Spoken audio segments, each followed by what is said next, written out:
Subscribe করুন Sony ৮, click করুন bell icon. তা আজকে গোপাল আসেনি কেন? তাই তো, তালে গড়ে খেয়ালই নেই। আগে মহারাজ, আমি এসেছি। এ কি গোপাল, এত দেরি হলো যে? তোমার শরীর ঠিক আছে তো? আমার শরীর তো ঠিক আছে, কিন্তু কিন্তু আমার গিন্নির শরীর ভালো নেই। তাই ঘরের কিছু কাজ সামলে রান্না করে আসতে গিয়ে দেরি হয়ে গেল। এই রে ও গোপাল, কটা শাড়ি আর চুড়ি এনে দেবো নাকি?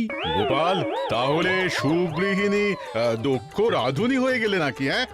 দরকার পড়লে যদি হই তাতে মন্দ কি বলুন? সকলে চুপ করুন, বরং আপনারা গোপালকে দেখে শিখুন। সে স্ত্রীর শরীর খারাপে নিজে এগিয়ে এসেছে, স্ত্রীর কষ্টটা বুঝেছে। ঠিকই তো, না কষ্ট বুঝলে হয়? এই বৈদ্যমশাই, আপনি আজই গোপালের বাড়ি গিয়ে ওনার স্ত্রীকে দেখে আসবেন। গোপাল, সত্যি তোমার তুলনা হয় না। থাক, অমন মেয়ে মানুষের কাজ করে আমার সুখ্যাতি পাওয়ার দরকার নেই।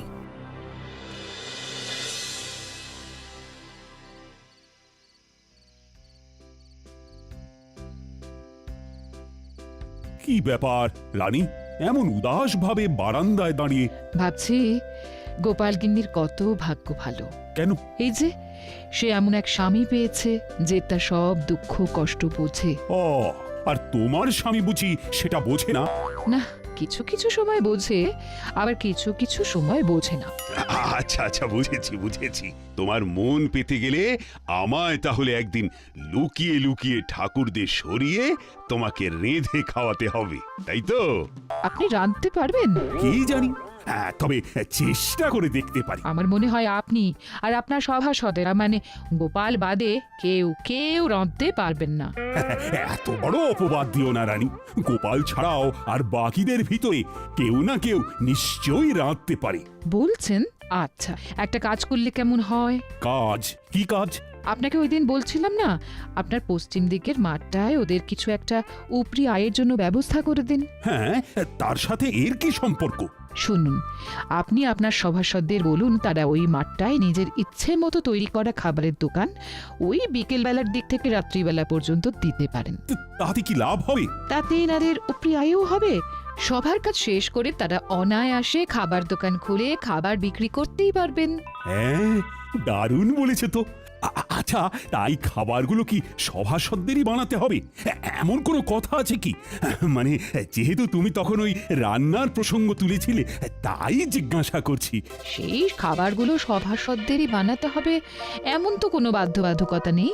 তারা চাইলে তাদের স্ত্রী বা বাইরের কারো সাহায্য নিতেই পারেন। তবে যারা নিজের হাতে খাবার বানিয়ে বিক্রি করবেন তাদেরকে পুরস্কার হিসেবে 2 থলি করে মোহর দেওয়া হবে। রানী, তোমার প্রস্তাবটাকে আরেকটু পরিবর্তন করে দিই।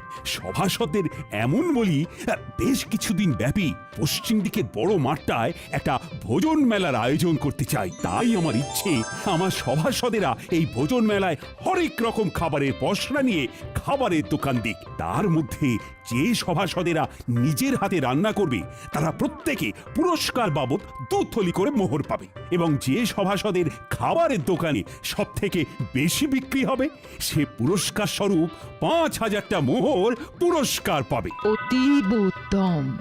শুধু শুধু উপরি আয়ের জন্য ওনারা সবাই খাবারের দোকান খুলতে রাজি নাও হতে পারেন, তার থেকে পুরস্কারের কথা বলে মেলায় খাবারের দোকান খোলার প্রস্তাব দেওয়াটা একদম উপযুক্ত। আপনি কালকেই ঘোষণা করে দিন মহারাজ। ভাবছি, আমিও যদি দোকান দিই তাহলে আমাকে পুরস্কার দেবে বলো তো রানী? তা আমি কি জানি।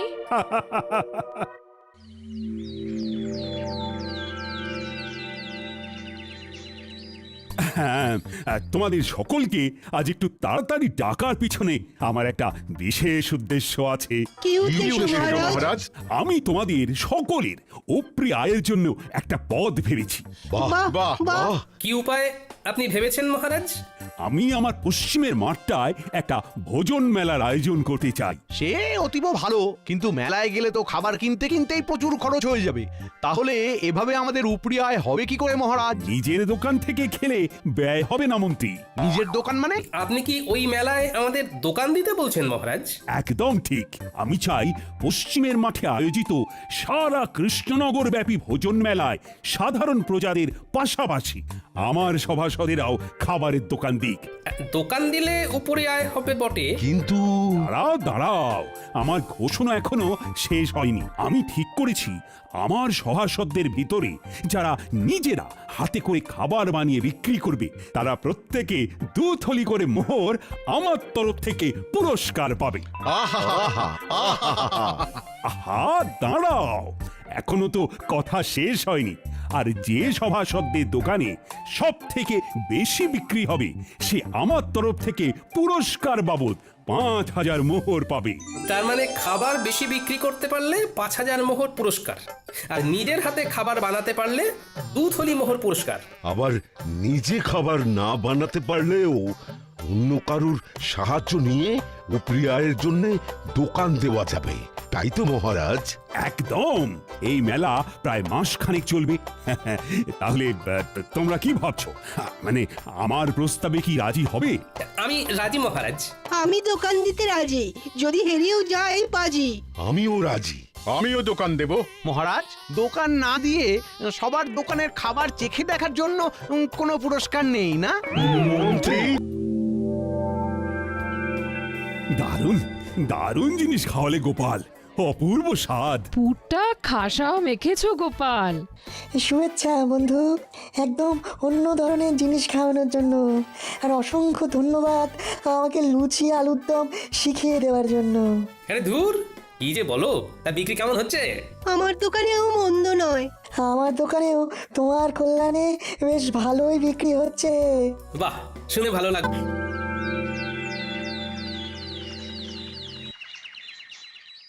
গোনো গোনো খাজাঞ্চি গোনো, কার কত আয় হলো দেখি। মন্ত্রীরটা হলো 1, 2, 3, এই সর্বমোট 300 মোহর।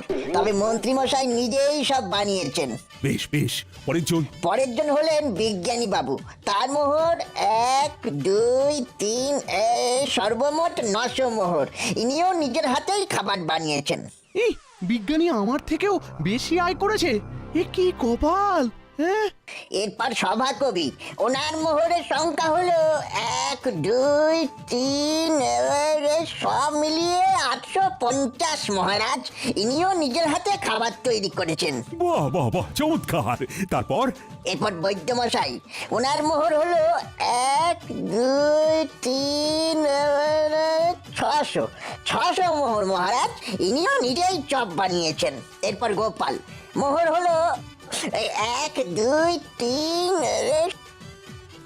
7,000 মোহর মহারাজ। ওরে বাবা! সাবাস গোপাল, সাবাস, তুমি বিজেতা। এই এই এই এই ফলাফল মানি না, কারণ গোপাল শুধু ভোজন মেলায় নয়, সারা গ্রাম সারা রাজ্য ফুচকা বিক্রি করেছে। মন্ত্রী মশাই, মহারাজ শুধু বলেছিলেন ভোজন মেলায় খাবারের দোকান দিতে। উনি এর পাশাপাশি এরকম কিছু বলেননি যে সেই খাবার কেবলমাত্র ওই মেলা ছাড়া মেলার বাইরে কোনোভাবেই বিক্রি করা যাবে না। তাই আমি আমার ফুচকার বিক্রি বাড়ানোর জন্য মেলা ছাড়াও মেলার বাইরে এই রাজ্যের অন্যান্য গ্রামেও বিক্রি করেছি।